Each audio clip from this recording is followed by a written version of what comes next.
आपल्याला माहिती आहे सर्वांनाच बीड नगरपालिकेच्या निवडणुकीसंदर्भात बीड नगरपालिका ही SC वर्गासाठी राखीव आहे आणि त्या अनुषंगानं आज आपल्या सर्वांशी संवाद करतोय। आपल्याला माहीत आहे की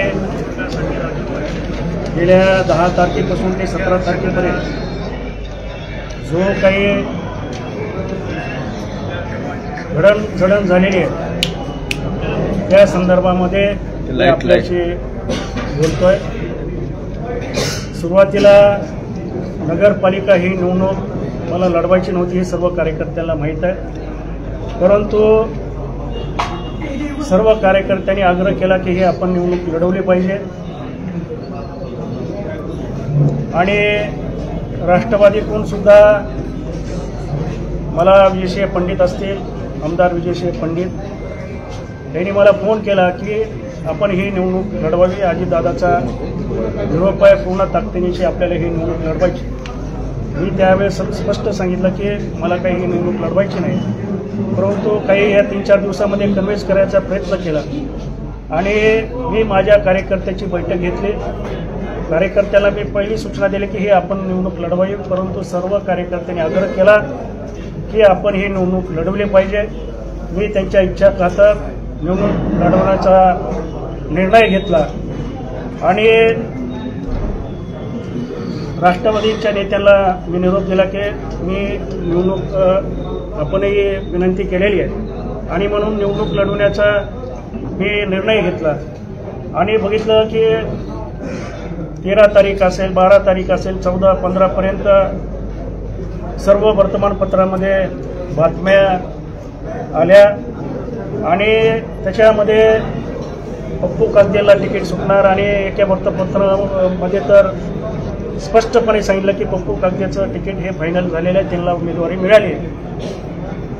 मला असं लक्षात आलं की जेव्हा माझी उमेदवारी टाळण्यात आली त्यावेळेस असं लक्षात आलं की जे काही 3-4 दिवस बातम्या पेपरला आल्या, वर्तमानपत्रा पेपरमध्ये आलेल्या आहेत, त्याच्यामध्ये माझ्या छबीचा, माझ्या प्रतिमेचा वापर केला आणि जे खालचे कॅन्डिडेट्स आहेत नगरसेवकाचे ते त्यांनी जमवण्याचा प्रयत्न केला। मला अनेक नगरसेवक जे उभा टाकलेले आहेत त्यांचे मला फोन आले 15 ते 20, आम्ही तुमच्यामुळं राष्ट्रवादीचं घड्याळ घेतलं आणि आज तुम्हाला तिकीट नाही आहे। त्यांनी त्यांचा राग आणि त्यांच्या भावना माझ्यापाशी व्यक्त केलेल्या आहेत। आजच्या पत्रकार परिषदेमध्ये मी बोललेलो आहे की माझं तिकीट कापल्यामुळं मी आज माझ्या भावना व्यक्त करत नाही।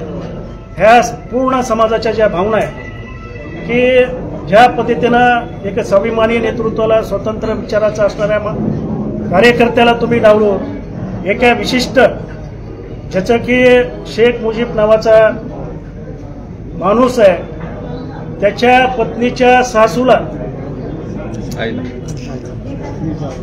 पत्नीच्या आईला तिकीट देण्यात आलं, म्हणजे या ठिकाणी तुम्ही मुस्लिम लोकांना तिकीट देण्याचं काम ECच्या जागेवर केलेलं आहे।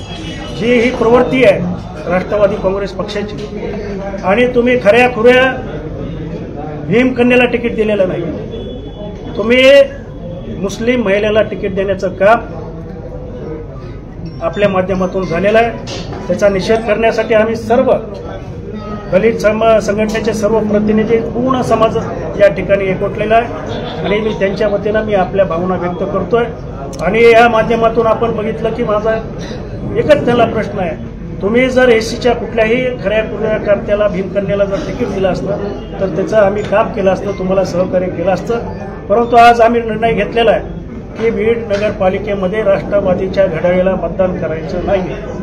आम्ही सर्व समाजाने निर्णय घेतलेला आहे। आम्ही जे आज या ठिकाणी जे उपस्थित आहे आम्ही सर्वांनी निर्णय घेण्यात आलेला आहे की राष्ट्रवादीचा या ठिकाणी जाहीर निषेध करायचा आणि राष्ट्रवादीचं घड्याळीचं काम करायचं नाही, हे सर्व समाजाच्या वतीनं आम्ही निर्णय घेतलेला आहे। आणि जो काही निर्णय पुढचा होईल तो आम्ही 25 ते 26 तारखेच्या दरम्यान आम्ही मोठी बैठक आयोजित करणार आहोत। त्याच्यामध्ये सर्व आंबेडकरी चळवळीतले सर्व विचारवंत, सर्व कार्यकर्ते, सामाजिक स्तरातील सर्व कार्यकर्ते उपस्थित राहणार आहेत आणि जो समाज निर्णय घेईल त्या समाजाच्या निर्णयाला माझा पाठिंबा राहील. तुमची भूमिका काय? पत्रकार परिषदेमध्ये तुमच्या नावावरती प्रस्ताव आपण पक्षाकडे पाठवला आहे आणि त्यावरती पक्ष निर्णय घेईल असं सांगितलं होतं. तर त्यानंतर अमरसिंह पंडितांची पत्रकार परिषद झाली आणि उमेदवार जाहीर झाला. त्यामुळे त्यांनी सांगितलं की आपण 3 उमेदवारांचा प्रस्ताव पाठवला होता. त्या अनुषंगाने त्या सर्वेमध्ये जो जास्त आहे त्यांचं ते नाव फायनल करण्यात आलं असं त्यांनी सांगितलं. मला सांगा, पप्पू कागदेचा सर्वे होऊ शकतो का? पप्पू कागदेचा सर्वे होऊ शकतो का? पप्पू कागदेचं नाव गेल्या 30 वर्षापासून घराघरामध्ये अनेक लोकांच्या बहुजन समाजाच्या मी समस्या सोडवतो. माझ्या ऑफिसला आलेला माणूस काम करूनच घेऊन जातो. मी त्याचं काम करतो. मी त्याला कधी जातपात विचारले नाही. पप्पू कागदेचा कधीही सर्वे कुणीही करू शकत नाही. परंतु मी आपला सर्वे 3 तारखेला आपला सर्वे मी आजच सांगतो की आपण 3 नंबरला राहाल. मी त्यांचा सर्वे करतो आणि माझं जर नाव पक्षश्रेष्ठीकडे जर पाठवलं असेल आणि जर कुणी जाऊन मला वाटतं 16 तारखेच्या दुपारी 3 वाजता जो कुणी मनुष्य गेलेला आहे शेख मुजीब नावाचा, तो एकही त्याच्यासोबत बौद्ध समाजाचा माणूस नव्हता, विशेषतः कुठला मातंग समाजाचा माणूस नव्हता, चर्मकार समाजाचा माणूस नव्हता. त्याच्यासोबत सगळे मुस्लिमचे सगळे माजी नगरसेवक आणि त्यांनी त्या ठिकाणी काय मांडलं मला माहीत नाही. परंतु एक तर ते तिथं बौद्ध समाजाचा माणूस नव्हता.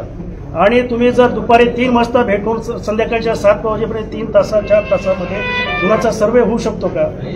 आणि माझी जर शिफारस एकट्याची केली असेल तर ते तुम्ही म्हणजे मला टाळू शकता का पक्षश्रेष्ठी? ह्याची सुद्धा तपासण्याची गरज आहे. त्यांचं एकच वरती एकच त्यांच्यातून दिसून आलं की इथं या ठिकाणी चळवळीतल्या कार्यकर्त्याला तिकीट द्यायचं नाही. कारण चळवळीतले कार्यकर्ते हे स्वतंत्र विचाराचे असतात. कुणाच्याही दबावाखाली ते काम करत नाही. त्याला हे माहीत आहे आणि त्यांना माहीत आहे जर ह्यांना जर तिकीट दिलं तर निश्चितपणे बीड शहराचा विकास झाल्याशिवाय राहणार नाही. हे त्यांच्या लक्षात आल्यानंतर मला असं वाटतं की त्यांनी तिकीट कापण्याचं किंवा काय जे असेल ते तुम्ही म्हणलात की त्यावरून त्या मेसेज आला वगैरे त्यांनी केलं असं. तर बीडमध्ये एससी प्रवर्गाच्या महिलेसाठी नगराध्यक्षपद आरक्षित झालं होतं. त्यानंतर पासून तुम्ही असाल किंवा अजिंक्य भैया असतील किंवा जे कोण सक्रिय आहेत त्यांची नावं चर्चेत होती की यांना संधी मिळावी अशी बहुजनांची इच्छाही होती बीड शहरात. परंतु या प्रमुख पक्षांनी कुठेतरी तुम्हाला आश्वासन देत झुलवत ठेवलं आणि ऐनवेळी उमेदवारी जाहीर करताना झोपेत धोरणा घातला असं वाटतं. बघा, निश्चितपणे त्यांनी म्हणजे काय त्याला विश्वासघात केलेला, पूर्ण आंबेडकरी चळवळीचा विश्वासघात केला. त्याचं कारण असं आहे, ह्याच्यामध्ये भूमाफिया, तुमचा बाळू माफिया, गुटखा माफिया ही लोक घुसली, त्यांच्या दारात गेली आणि त्यांना इथल्या नगरपालिकेच्या माध्यमातून ज्या औकाफ बोर्डच्या जमिनी आहेत त्याचा PTR करायच्या, त्या जमिनी त्यांच्या नावावर लावायच्या. इथं त्यांना गुटखा घराघरीमध्ये नेऊन त्यांना 2 नंबरचा गुटखा हे करायचा आहे, हे भाडूचा धंदा करायचा. ही लोक घुसले, अर्थकारण झालं. त्याच्यामध्ये तिकीट देण्यासाठी पैशाचा मोठ्या प्रमाणात व्यवहार झालेला आणि हे कारण आहे की म्हणजे अर्थकारण झाल्यामुळं सुद्धा माझं तिकीट कटण्याचे संशय. अध्यक्ष साहेब, तुम्ही असं म्हणालात की राष्ट्रवादीला मतदान करायचं नाही, अजित पवार गटाला. तुम्ही तर भाजपचे मित्रपक्ष आहात, तुम्ही सत्तेत आहात, तुम्हाला तिकीट मिळालं नाही म्हणून तुम्ही असं सांगता. मग आता मतदान कुणाला करायचं? ऐकून घ्या, या संदर्भामध्ये पूर्ण समाजाची बैठक जे आम्ही आज इथं प्रतिनिधी सर्व उपस्थित आहे, जो समाज निर्णय घेईल त्याच्या मी पाठीशी आहे. मात्र एकंदरीत जर बघितलं तुमचा रोष हा सगळा एक त्या राष्ट्रवादीवरतीच वाढतोय. दुसरीकडे भाजप आहे, तुतारी आहे, त्यानंतर इतर जे काही आहेत त्यांनी सुद्धा अशा पद्धतीने संधी दिली आहे. आता अजिंक्य भैयाचं नाव देखील तुतारी गटाकडे चर्चेला जातो, त्यांना देखील संधी दिली नाही. मग तुमचा एकटा रोष फक्त राष्ट्रवादीवरतीच का, घड्याळावरतीच? प्रश्न, राष्ट्रवादीने जर ओरिजिनल SC दिला असता, ओरिजिनल मातंग, चर्मकार, बौद्ध हा जर दिला असता तर मी त्याचं काम केलं असतं किंवा ही प्रेस घेण्याची सुद्धा मला वेळ आली नसती. परंतु ज्या पद्धतीनं त्याने एक मुस्लिम SCच्या नावाखाली उमेदवार दिला, ह्या प्रवृत्तीला माझा विरोध आहे. त्या राष्ट्रवादीला विरोध आहे, त्या राष्ट्रवादीच्या प्रवृत्तीला विरोध आहे. दुसरी गोष्ट, मी सांगितलं की मला पोलीस प्रशासनाने अजित पवारच्या दबावाखाली पोलीस प्रशासनाने मला नोटीस दिलेली आहे. ती नोटीस अशी दिलेली आहे की तुम्ही तुमच्या ऑफिसला फार मोठी गर्दी करताय, तुम्ही सोशल मीडियामध्ये काय वापरताय, आता मला सांगा, माझ्या महारत्नाच्या जमिनी आम्ही मागायच्या का नाही? आम्ही महारत्नाच्या जमिनी आता सोशल मीडियावर जास्त व्हायरल झाल्या असेल, व आमच्या जमिनी आम्हाला महारत्नाच्या जमिनी तुम्ही परत द्या ना. आणि त्या ठिकाणी मला पोलीस प्रशासनाने नोटीस दिलेली आहे तुमच्या ऑफिसला. फार माझ्या ऑफिसला इलेक्शन असो या नसो, आपण बघितलं 400-500 लोक मला रोज भेटतात 10 ते 5च्या दरम्यान. येताना गुप्त माहिती आली असे सांगतात ते. गुप्त माहिती आली जर मला दाखवा की मी कुणाला धमकी दिली किंवा कुणाला काय केलं, गुप्त माहिती मला सांगतात ते. मी त्यांना उघड माहिती देतो की या शहरामध्ये वेश्या व्यवसाय मोठ्या प्रमाणात आहे, मटका मोठ्या प्रमाणात आहे, पत्त्याचा कलप मोठ्या प्रमाणात आहे, शहरामध्ये गुटखा घराघरामध्ये आहे. ते काय पान नवीन निघाले आता, नवीन पिढी गुलचंद पान हे पोलीस पुरवतात, ते खातात त्यांना माहित नाही का?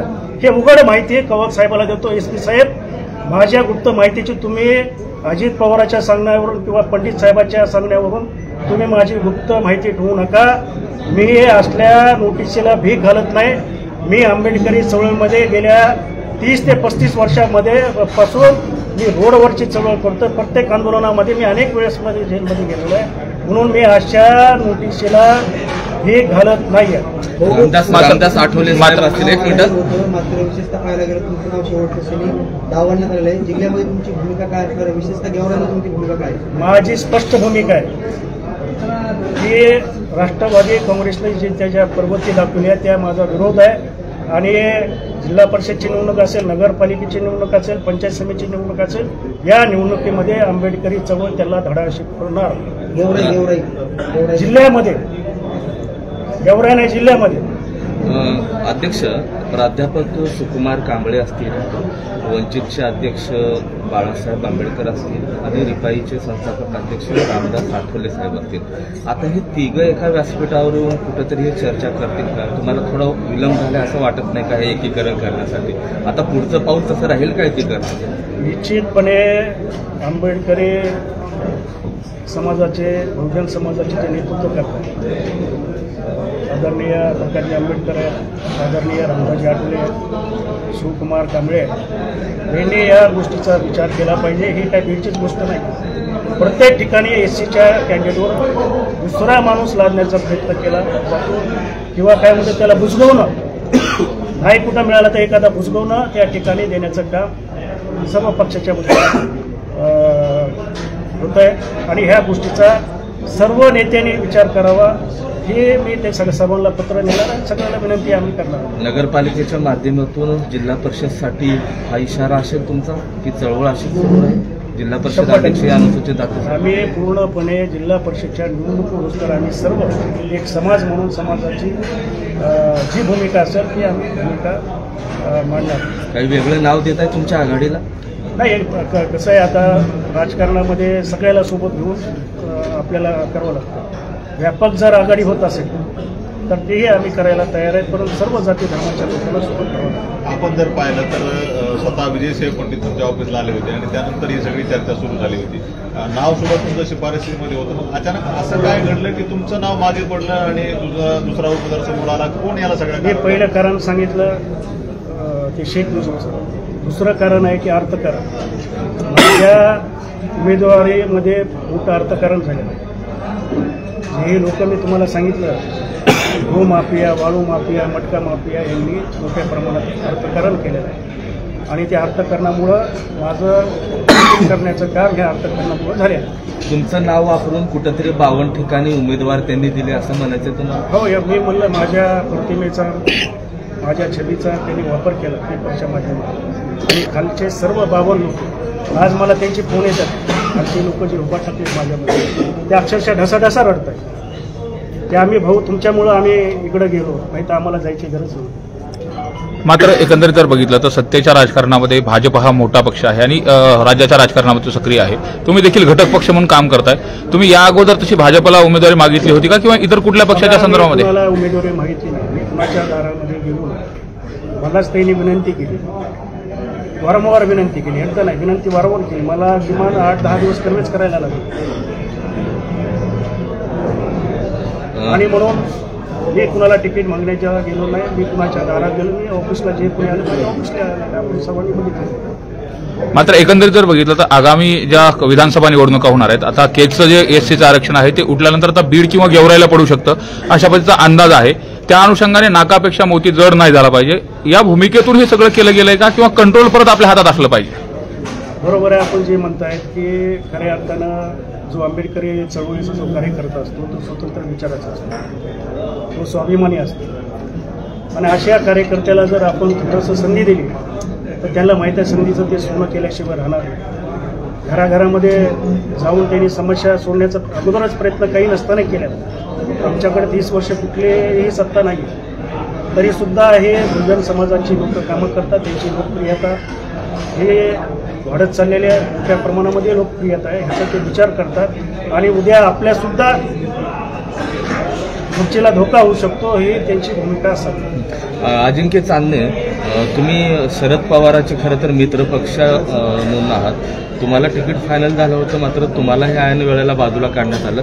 तुमची भूमिका आताच्या या निवडणुकीत आणि खास करून शरद पवार गटासाठी काय राहील? तर राष्ट्रवादी काँग्रेस पार्टी शरद पवार गटाकडे स्थानिकचे आमदार संदीप क्षीरसागर यांच्याकडे आम्ही उमेदवारीची मागणी केली होती आणि आंबेडकरी चळवळीला डावलण्याचं काम या स्थानिकच्या आमदारांनी केलेलं आहे असं आम्हाला प्रथमदर्शनी दिसत आहे. की चळवळीतला कार्यकर्ता हा बीड शहराच्या राजकारणामध्ये आला नाही पाहिजे आणि बीड शहराच्या विकासासाठी आमचा जो दृष्टिकोन आहे हा दृष्टिकोन आम्ही जशीच आरक्षित जागा पडली तेव्हापासून आम्ही जनतेच्या समोर मांडत आहोत. आणि हा जो आमची भूमिका आहे बीड शहराच्या विकासाची, या भूमिकेला कुठंतरी थांबवण्यासाठी रोखण्यासाठी आमची उमेदवारी राष्ट्रवादी काँग्रेस पार्टी आणि स्थानिकच्या आमदाराच्या माध्यमातून डावलण्यात आलेली आहे असं आम्हाला वाटतं. आणि बीड नगरपालिकेमध्ये एक कुरण म्हणून बीड नगरपालिकेला पाहिलं जातं, पैशाचं कुरण आहे ते. आणि हे प्रस्थापित लोकांना आमच्यासारखे चळवळीतले बंडखोर कार्यकर्ते जे त्यांना त्या नगरपालिकेमध्ये चोऱ्या करण्यापासून अडवू शकतात, अशांना उमेदवारी मुद्दाम या प्रस्थापितांनी डावललेली आहे असं आमचं मत आहे.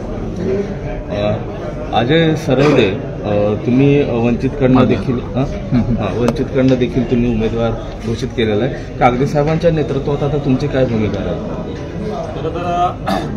बीड नगर परिषदेचं नगराध्यक्षपदाचं जे आरक्षण आहे ते आरक्षण अनुसूचित जातीच्या महिलेसाठी सुटलेलं होतं, परंतु या ठिकाणी ज्या प्रस्थापितांनी फक्त नियंत्रित आणि ठेवलेल्या व्यक्तींनाच समजा उमेदवाऱ्या त्यांनी डिक्लेअर केलेल्या आहेत. परंतु आम्ही या ठिकाणी जिजाऊ, सावित्री आणि रमाईच्या विचारांना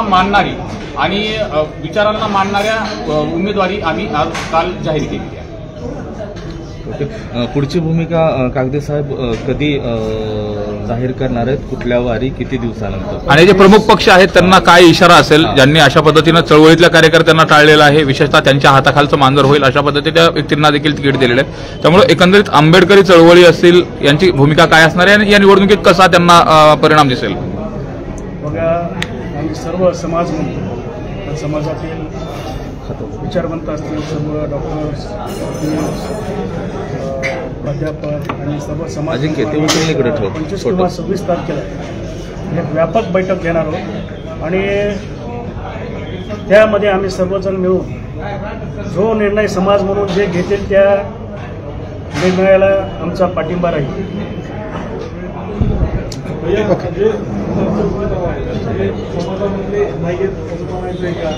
किंवा त्यांना बहिष्कृत होईल तसं काय वेगळं नंतर भूमिका घेणार? राष्ट्रवादी काँग्रेसचे तर तुम्हाला आहे का समाजामधलं तुम्ही सांगा. नेमकी समाज म्हणून काय आव्हान असेल आणि त्यांच्या संदर्भामध्ये समाज म्हणून एकच आव्हान आहे की ज्या प्रस्थापित लोकांनी पुढाऱ्यांनी ज्या खऱ्या खुऱ्या भीमकरणाला डावललं आणि इतर समाजाच्या माध्यमातून जी उमेदवारी दिली अशा लोकांना धडा शिकवला पाहिजे आणि आम्ही सर्वजण म्हणून आम्ही धडा शिकतो. या धडा शिकण्यासाठी एखादा पॅनल उभा केलेला आहे. आम्ही 26ला ती भूमिका जाहीर